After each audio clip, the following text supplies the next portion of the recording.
नमस्कार दोस्तों, स्वागत है आप सभी का आपके अपने YouTube चैनल सक्सेस मंत्रा बाय दीपक राय सर। मैं पिंकी मिश्रा आप सभी की क्लास में एक बार फिर से हाजिर हूँ। दोस्तों, आज की भी क्लास में मैं कृषि से रिलेटेड महत्वपूर्ण क्वेश्चन की श्रृंखला लेकर आई हूँ और उसी पर चर्चा करेंगे। जिन स्टूडेंट्स का रेडी है सारे क्वेश्चन, उनके लिए बहुत ही बढ़िया होगा कि रिविज़न हो जाएगा एक बार, और जिनका बिल्कुल तैयार नहीं है उनको नए क्वेश्चन की श्रृंखलाएँ मिल जाएंगे। ठीक है, तो बिल्कुल क्लास को स्किप मत करिएगा, पूरा अंत तक देखिएगा। क्लास पसंद आती है तो लाइक शेयर करना मत भूलिएगा। इसके अलावा आप टेलीग्राम चैनल से जुड़ जाइए, जहाँ पे आप सभी को सारी क्लास की डिटेल, सारी लिंक जो है वहाँ पे शेयर कर दी जाती है, इन केस आपको नोटिफिकेशन नहीं मिलता है तो। ठीक है, तो हम लोग क्लास की शुरुआत करेंगे बिना देरी करते हुए। तो चलिए क्लास की शुरुआत करते हैं और देखते हैं कि किस प्रकार के क्वेश्चन हैं। तो क्लास की शुरुआत तो करेंगे ही, उससे पहले आप सभी के लिए एक इम्पॉर्टेंट जानकारी कि आपकी क्लास बिल्कुल छूटे ना। तो आपको बता दें कि देखिए यहाँ पे अनअकैडमी, आप सभी को पता है कि अनअकैडमी जो है इंडियाज़ लार्जेस्ट लर्निंग प्लेटफॉर्म है, जहाँ पर आप सभी को बहुत ही कम फी में बेहतरीन तैयारी कराई जाती है। और यहाँ पे रिपब्लिक डे स्पेशल ऑफर चल रहा है आप सभी के लिए, जो कि आप सभी लोग देखिए 25 जनवरी से 27 जनवरी तक यह ऑफर है। आप सभी लोग अगर यहाँ पे सब्सक्रिप्शन लेते हैं तो आपका जो है यहाँ पे प्लस सब्सक्रिप्शन। इसके अलावा आप लोग और अगर छूट चाहते हैं तो यहाँ पे सक्सेस मंत्रा का रेफरल कोड यूज़ कर सकते हैं सब्सक्रिप्शन लेने के लिए, और 10% का डिस्काउंट मिल जाएगा। तो फटाफट जो है सब्सक्रिप्शन ले लीजिए, क्योंकि यह ऑफर आप सभी का जनवरी 25 से 27 तक ही चल रहा है। मतलब आज से आप सभी की यह जो है स्टार्ट है। ठीक है, तो फटाफट ले लीजिए आप सभी लोग सब्सक्रिप्शन। चलिए ओके, अब हम लोग अपनी क्लास की शुरुआत करेंगे। पहला क्वेश्चन आप सभी की स्क्रीन पर आ गया, फर्स्ट नंबर क्वेश्चन। तो फटाफट पढ़ेंगे और इसका जवाब देंगे। देखिए यहाँ पे कह रहा है क्या कि निम्नलिखित कथनों पर विचार करना है। तो सबसे पहले हम इन कथन को पढ़ेंगे कि कथन क्या है। तो ठीक है, चलिए पढ़ते हैं। अगर आपको अच्छे से दिख रहा है तो देखेंगे और बताएंगे। ठीक है, पहला है कि विश्व व्यापार संगठन के अंतर्गत दिए जाने वाले एम्बर बॉक्स सब्सिडी किसानों को उत्पादन सीमित करने के लिए दिए जाने वाले कुछ प्रत्यक्ष भुगतान है। तो बिल्कुल ऐसा नहीं है। ठीक है, अगर हम ब्लू बॉक्स सब्सिडी की बात करें तो ब्लू बॉक्स सब्सिडी अनुसंधान, रोग नियंत्रण और खाद्य सुरक्षा जैसे सरकारी सेवाओं पर खर्च किए जाने वाली राशि है। तो बिल्कुल यह सही है, यह आपका गलत हो जाएगा। इसके अलावा ग्रीन बॉक्स सब्सिडी में उत्पादन मात्र से प्रत्यक्ष रूप से संबंधित समर्थन मूल्यों या सब्सिडी उपाय शामिल है। तो बिल्कुल नहीं।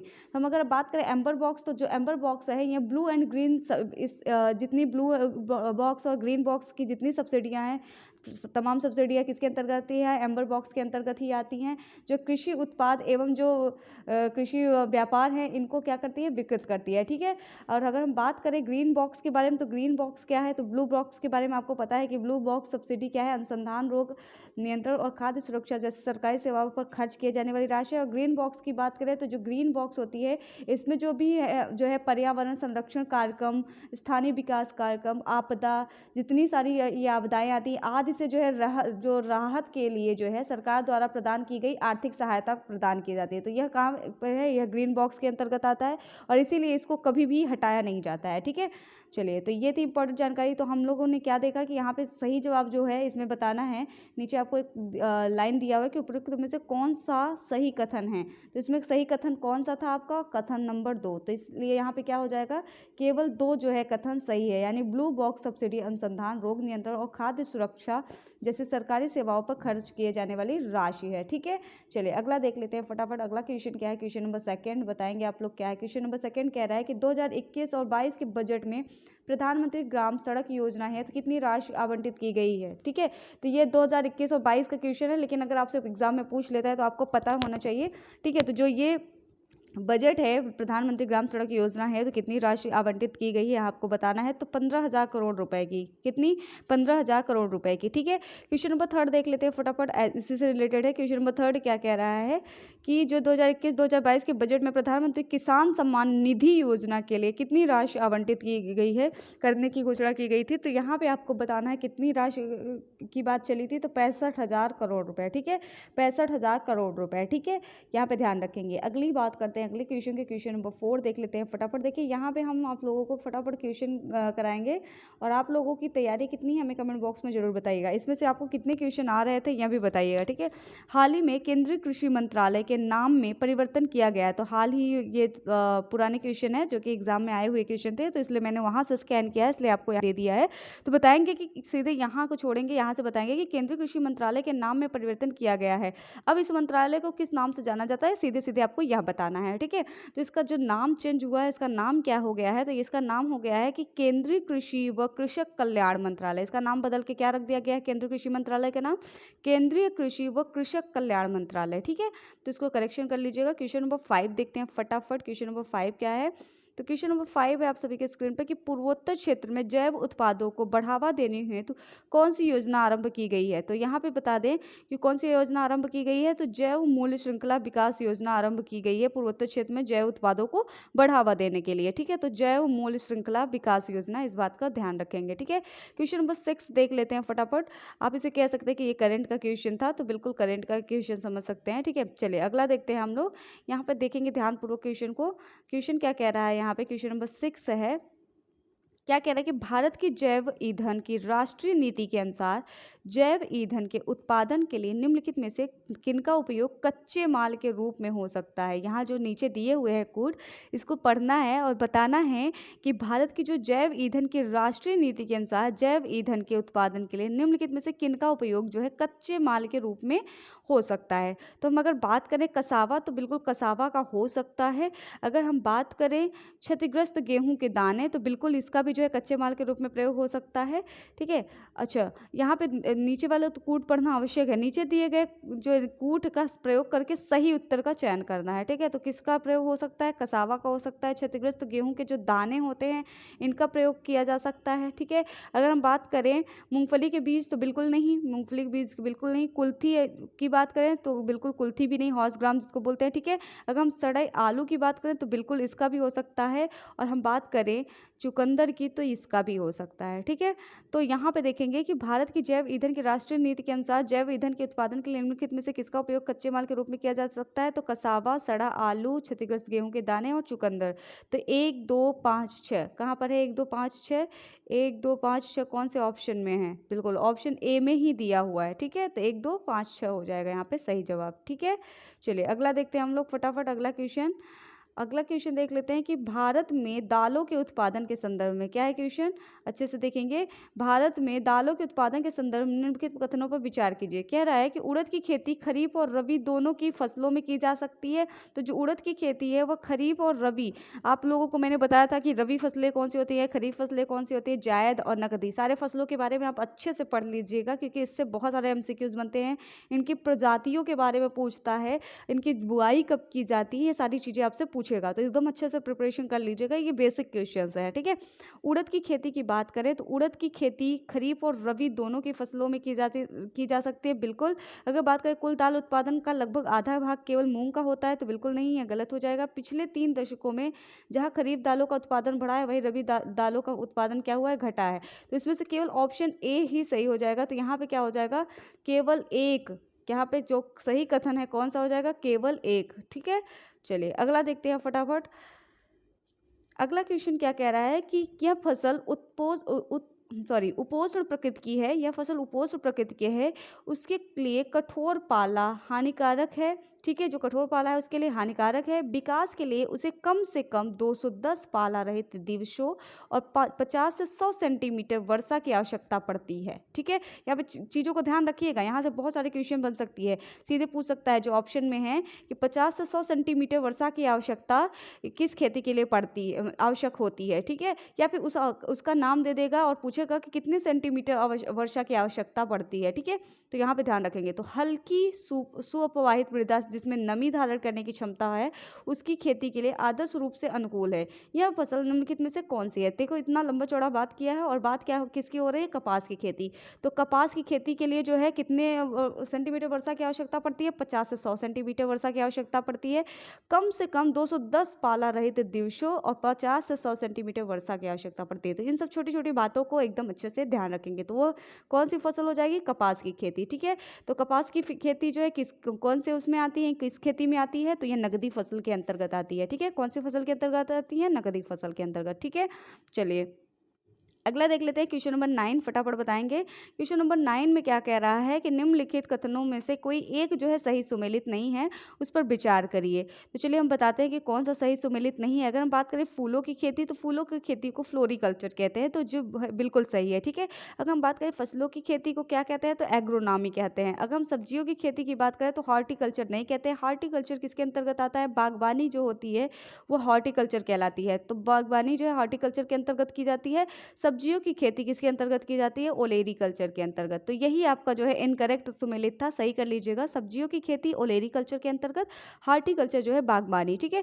फलों की खेती पोमोलॉजी कहलाती है, ठीक है। तो यहाँ पे ये सही, यह सही है, यह सही है, लेकिन सब्जियों की खेती हॉर्टिकल्चर के बजाय ओलेरीकल्चर होगा, ठीक है। चलिए अगला क्वेश्चन देख लेते हैं। क्वेश्चन नंबर 10 की बात करते हैं। यहाँ पे आपको क्या करना है, यहाँ पे आपको दिया हुए उत्पाद और स्रोत बताना है आप सभी को। ये जो जितने उत्पाद दिए हैं ये किससे प्राप्त किए जाते हैं, ठीक है। सूची 1 सूची 2 को देखेंगे, बताएंगे ये सारे उत्पाद किससे प्राप्त किए जाते हैं। अफीम जो है किससे प्राप्त की जाती है, हींग किससे प्राप्त की जाती है, रबर, कुनैन, इनका स्रोत क्या है, फटाफट क्या आपको बताना है। तो चलिए हम लोग शुरुआत करते हैं। अगर हम अफीम की बात करें तो अफीम जो है किससे प्राप्त की जाती है, अफीम प्राप्त की जाती है फल से, ठीक है। तो जो है फल से जो है अफीम प्राप्त की जाती है। अगर हम हींग की बात करें तो हींग जो है जड़ से प्राप्त की जाती है। किससे प्राप्त की जाती है, जड़ से प्राप्त की जाती है। अगर बात करें रबर जो है, रबर किससे प्राप्त की जाती है, तो रबर जो है तना से प्राप्त की जाती है। और कुनैन जो है, कुनैन आपको पता है कि मलेरिया के लिए उपयोगी दवा है यह, जो कि सिनकोना वृक्ष की छाल से प्राप्त की जाती है, ठीक है। तो इससे क्वेश्चन बनता है, ध्यान रखेंगे ये सारे क्वेश्चन की बात बारे में ध्यान रखेंगे। तो कुनैन किससे प्राप्त की जाती है, छाल से प्राप्त की जाती है, ठीक है। तो इस बात का ध्यान रखेंगे। एक बार फिर से हम लोग देख लेंगे, देखेंगे अफीम जो है, अफीम का क्या हो जाएगा, फल हो जाएगा। हींग का क्या हो जाएगा, जड़ हो जाएगा। रबर का क्या हो जाएगा, तना हो जाएगा। कुनैन का क्या हो जाएगा, छाल हो जाएगा, ठीक है। तो 3 2 4 1, 3 2 4 1 किस में है, यह आपका ऑप्शन बी में है, 3 2 4 1, ठीक है। इसको सही कर लीजिएगा। अगला देख लेते हैं फटाफट। अगला क्वेश्चन है, यहाँ भी सुमेलित करना है आप सभी को। इसमें आपको क्या बताना है, चलिए इसको हम थोड़ा सा वो कर लेते हैं। इसमें बताना है कि जो सूची 1 सूची 2 दी हुई है, इसमें आपको बताना है ये फसल पौधारोपण है और इसकी सर्वाधिक जो उत्पादक राज्य है वह कौन सा, यह फटाफट बताना है। तो फसल पौधारोपण की बात करें, हम अगर बात करें तो जूट जो है, जूट का सर्वाधिक उत्पादक राज्य कौन सा है जूट के लिए, तो वो बताएं पश्चिम बंगाल। क्या हो जाएगा, पश्चिम बंगाल। नोट करते चलेंगे, 4 नंबर, ठीक है। चाय की सबसे अधिक कहाँ पे हो जाती है, तो चाय की असम में हो जाती है, तो यहाँ पे क्या हो जाएगा, 3 नंबर हो जाएगा। गन्ना का सबसे अधिक उत्पादक उत्तर प्रदेश, तो बिल्कुल सही है। अगर रबर की बात करें तो केरल की। ये देखिए दोस्तों, आपसे अलग अलग भी पूछेगा तो आप लोग बिल्कुल कंफ्यूज मत होइएगा, अलग अलग भी पूछेगा तो आप लोग जवाब दे देंगे, ठीक है। तो 4 3 2 1 किस में है, तो ऑप्शन ए में जो है 4 3 2 1 है, ठीक है, क्लियर। चलिए अगला देखेंगे फटाफट। अगला क्वेश्चन है, यहाँ पे देखेंगे लगातार क्वेश्चन की श्रृंखलाएं हैं, तो इसको हम थोड़ा सा बड़ा कर लेते हैं ताकि आपको समझने में आसानी हो, ओके। क्वेश्चन नंबर 12 देखेंगे। क्वेश्चन नंबर 12 है यह, ठीक है। तो करनाल बंट एक बीमारी है, करनाल बंट एक बीमारी है, तो यह बीमारी किस में पाई जाती है, यहाँ पूछ रहा है। तो गेहूं की जो है बीमारी है, करनाल बंट किसकी बीमारी है, गेहूं की बीमारी है, ठीक है।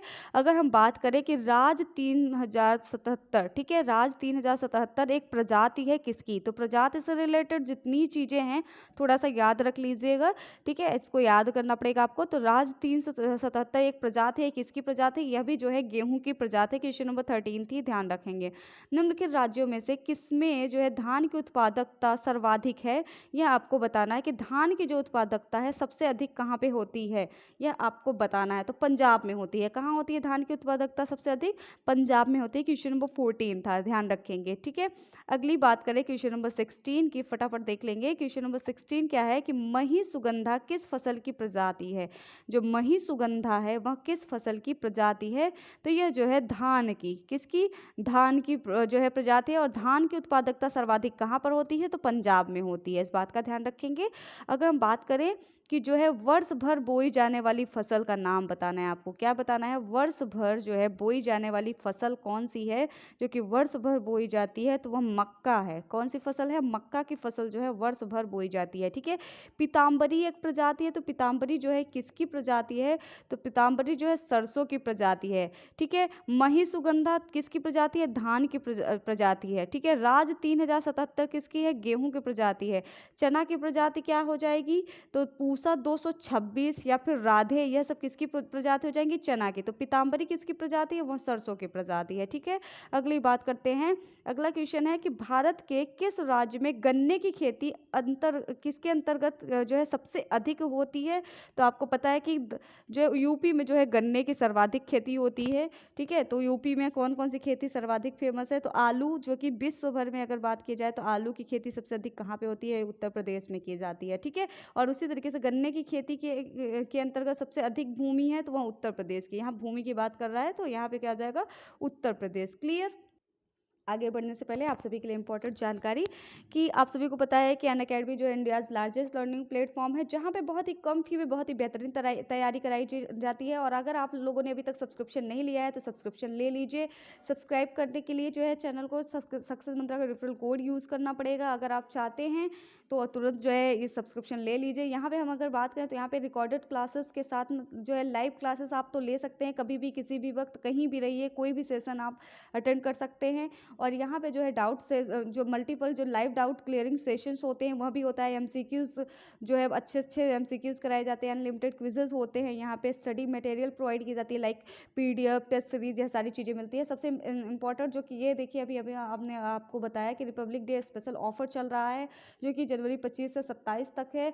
तो इसको भी आप लोग, अगर आप लोग अब इसके बीच में सब्सक्रिप्शन ले लेते हैं तो आप लोगों के लिए बहुत ही बेहतरीन होगा। ठीक है, तो अगर हम आगे बात करें, आगे की बात करते हैं कि यहाँ पे जो टेस्ट सीरीज चलाई जा रही है अनअकैडमी के द्वारा जो है UPPSC prelims GS first paper की, इस टेस्ट सीरीज जो है यह संडे को हमेशा होता है 10 AM पे। और यहाँ पे टॉप 25 जो रैंकर्स होते हैं उन्हें कुछ न कुछ रिवॉर्ड्स प्रोवाइड किए जाते हैं। अगर आप इंटरेस्टेड हैं तो इस टेस्ट सीरीज में भी पार्टिसिपेट कर सकते हैं। ठीक है, इसके अलावा देख लीजिए ये सारे बैचेस स्टार्ट हुए हैं। मतलब एक बार आपको सब्सक्रिप्शन लेना है और आप सभी लोग सारी क्लासेस की प्रिपरेशन कर सकते हैं। और कौन कौन सी बैचेस जो है एक सब्सक्रिप्शन में ज्वाइन कर सकते हैं, तो ये बैचेस हैं आप सभी के। मतलब ये आपको एक बार सब्सक्रिप्शन लेना है, इन सभी की जो है प्रिपरेशन आप कर सकते हैं। अगर हम फ़ी क्राइटेरिया की बात करें कि फ़ी क्राइटेरिया क्या है, तो फ़ी क्राइटेरिया देख लेते हैं फटाफट। यहाँ पे आप लोग देख लेंगे। फ़ी ये है कि आपको 12 मंथ का अगर सब्सक्रिप्शन लेते हैं आप तो आपकी फ़ी होती है 9,350 रुपये। लेकिन अभी आपका जो ऑफर चल रहा है उस ऑफर से बिल्कुल चूकिएगा नहीं।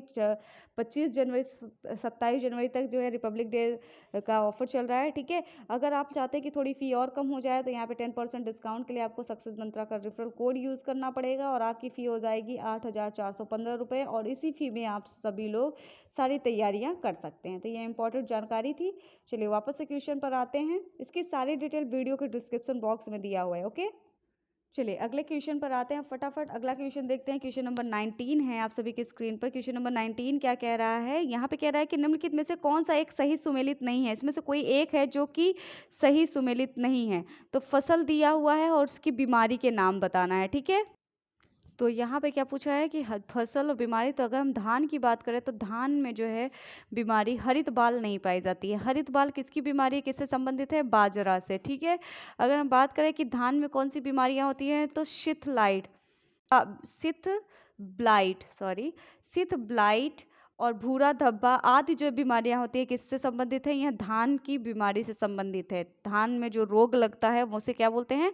शीत ब्लाइट, भूरा धब्बा और भी तमाम प्रकार की बीमारियां होती हैं। ठीक है, अगर हरित बाल की बात करें तो किससे संबंध रखता है? बाजरा से। ठीक है, अगर हम बात करते हैं अगला तो बाजरा, अरगट या हरित बाल। मटर में कौन सी बीमारी? बुकनी, पाउडरी मिल्ड्यू। या फिर चना की बात करें तो उकठा या विल्ट। ठीक है, तो ये सब किसकी बीमारियां हैं? ये सभी इनकी बीमारियां जो है सही सुमेलित है, लेकिन धान की गलत है। ठीक है, अगला देख लेते हैं हम लोग क्वेश्चन नंबर 20 फटाफट। क्वेश्चन नंबर 20 क्या कह रहा है? क्वेश्चन नंबर 20 है कि निम्नलिखित में से गेहूं की कौन सी प्रजाति प्रेरित उत्परिवर्तन द्वारा विकसित की गई है? तो यहाँ पे बताना है आप सभी को। तो कौन सा है? सोनारा 64। यह जो है प्रजाति प्रेरित उत्परिवर्तन द्वारा विकसित की गई है जिसका नाम है सोनारा 64। ठीक है, भारत में सोयाबीन का अग्रणी उत्पादक राज्य कौन सा है? तो सोयाबीन का जो है अग्रणी उत्पादक राज्य कौन सा है? तो इसको बताना है। तो कौन सा हो जाएगा? MP। ठीक है, यहाँ क्वेश्चन नंबर आपका 21 था, कौन सा हो जाएगा? एमपी। ठीक है, क्लियर। चलिए अगला देख लेते हैं फटाफट। अगला क्वेश्चन क्या है? अगला क्वेश्चन आप लोगों का यहाँ पे देखना है कि फसल का नाम दिया हुआ है, इधर बीमारी का नाम दिया हुआ है, जिसको आपको सुमेलित करना है। ठीक है, तो फसल का नाम को बीमारी के नाम के साथ सुमेलित करिए, फटाफट बताइए कि क्या हो जाएगा। चलिए अगर हम बात करते हैं गन्ना का, तो गन्ना में कौन सी बीमारी होती है? तो रेड रॉट। क्या हो जाएगा? रेड रॉट बीमारी किसमें होती है? गन्ना में पाई जाती है। अगर बात करें कि धान की खेती में, धान में कौन सी बीमारी पाई जाती है? तो धान का जो हो जाएगा यहाँ पे खैरा। ठीक है, कौन सी बीमारी हो जाएगा? खैरा। या फिर क्या हो जाएगा? सित ब्लाइट। ठीक है, अगर हम बात करें अरहर की, तो अरहर का कौन सा बीमारी हो जाएगा? उकठा। ठीक है, अगर बात करें आलू में, तो आलू में क्या हो जाएगा? झुलसा, लेट ब्लाइट। ठीक है, तो यहाँ पे क्या हो जाएगा? यहाँ पे गन्ना का 2 हो गया, धान का 3 हो गया और अरहर की 4 हो गया। ठीक है, और आलू में क्या हो जाएगा? फर्स्ट 2 3 4 1 किस में है? 2 3 4 1 ऑप्शन बी में है। ठीक है, एक बार अच्छे से देख लीजिएगा और सही तरीके से याद कर लीजिएगा। चलिए अगला देख लेते हैं हम लोग फटाफट। अगला क्वेश्चन है क्वेश्चन नंबर 23। ये देखेंगे क्या है। क्वेश्चन नंबर 23 है आप सभी के स्क्रीन पर। क्वेश्चन नंबर 23 के बारे में बताएंगे आप लोग क्या है। निम्नलिखित राज्यों में कौन सा सबसे बड़ा रबड़ उत्पादक राज्य है? यह आपको बताना है। ठीक है, चलिए बताएंगे। जो है निम्नलिखित राज्यों में कौन सा सबसे बड़ा रबड़ उत्पादक राज्य है? तो हमने अभी आपको ऊपर क्वेश्चन में आया था, तो कौन सा हो जाएगा? केरल। ठीक है, केरल जो है रबड़ उत्पादक राज्य है, सर्वाधिक उत्पादकता में आता है। ठीक है, अगर हम बात करें ट्रिटिकेल निम्न में से किन दो बीज का संकर यानी क्रॉस है? तो आप बताएंगे किन दो बीज के अंदर हो जाएगा यहाँ पे? तो गेहूं एवं क्या हो जाएगा? जई। गेहूं एवं जई, सॉरी ये गलत बताया मैंने, ये यहाँ पे हो जाएगा, इसको सही कर लीजिएगा, गेहूं एवं राई। ठीक है, तो क्रिटिकल निम्न में से किन दो बीज का संकर है? तो यहाँ गेहूं एवं राई। ठीक है, अगली बात करें कि राष्ट्रीय केला अनुसंधान केंद्र स्थित है, तो कहाँ पर स्थित है? तो यह जो है त्रिची में स्थित है। कहाँ पे स्थित है? त्रिची में। ठीक है, अगर बात करते हैं अगला अगला लास्ट क्वेश्चन है यह आपका 26 नंबर क्वेश्चन है यह आपका आज की। तो निम्नलिखित में से C4 पौधा है। यहाँ पे आपको बताना है निम्नलिखित में से C4 पौधा है तो कौन किसका है? तो यहाँ पे बता दें कि मक्का जो है C4 पौधा है। ठीक है, यहाँ पे ऑप्शन सी हो जाएगा सही जवाब। तो दोस्तों ये थी आज की क्लास, और कैसे रहे क्वेश्चन, किस तरीके से आपको कितना आ रहा था इसमें से, यह हमें कमेंट बॉक्स में ज़रूर बताएंगे। ठीक है, कितने क्वेश्चन आपके सही थे यह बताएंगे कि आपके लिए यह कैसा रहा। और हमें आप जो है टेलीग्राम पे फॉलो कर लीजिए, टेलीग्राम सक्सेस मंत्रा bye Deepak Rai sir channel को ज्वाइन कर लीजिए, जहाँ पे सारी क्लासेस के लिंक शेयर की जाती है। ठीक है, और आज का क्वेश्चन हम पूछ लेते हैं, आप सभी लोग फटाफट बताएंगे आज के क्वेश्चन का जवाब। पहला क्वेश्चन है आप सभी के सामने, फर्स्ट नंबर क्वेश्चन का जवाब देंगे कि राष्ट्रीय खाद्य प्रौद्योगिकी एवं प्रबंधन संस्थान, जिसे NIFTEM निफ्टेम बोलते हैं। ठीक है, यह कहाँ स्थापित है? यह आपको बताना है कि राष्ट्रीय खाद्य प्रौद्योगिकी एवं प्रबंधन संस्थान कहाँ स्थापित है। दूसरा क्वेश्चन है कि फलों में अधिकतर कौन सी शर्करा पाई जाती है? फलों में जो है अधिकतर कौन सी शर्करा पाई जाती है? ठीक है, थर्ड नंबर क्वेश्चन आप लोग लिख लेंगे, थर्ड नंबर क्वेश्चन लिख लेंगे फटाफट। क्या हो जाएगा कि केंद्रीय खाद्य प्रसंस्करण तकनीकी अनुसंधान संस्थान भारत के किस राज्य में स्थित है? एक बार फिर से सुन लीजिएगा, केंद्रीय खाद्य प्रसंस्करण तकनीकी अनुसंधान संस्थान भारत के किस राज्य में स्थित है? तो ये थी आज की 3 क्वेश्चन, इसी का आप लोग हमें जवाब देंगे कमेंट बॉक्स में। ठीक है, तो कैसी रही क्लास जरूर बताइएगा। चलिए मिलते हैं अगली क्लास में इसी तरीके से बेहतरीन क्वेश्चन की श्रृंखला के साथ में। तब तक के लिए जुड़े रहे आपके अपने यूट्यूब चैनल सक्सेस मंत्रा बाय दीपक राज सर। मैं पिंकी मिश्रा आप सभी की क्लास में हाजिर होती रहूंगी। नमस्कार, bye bye, all the best for you.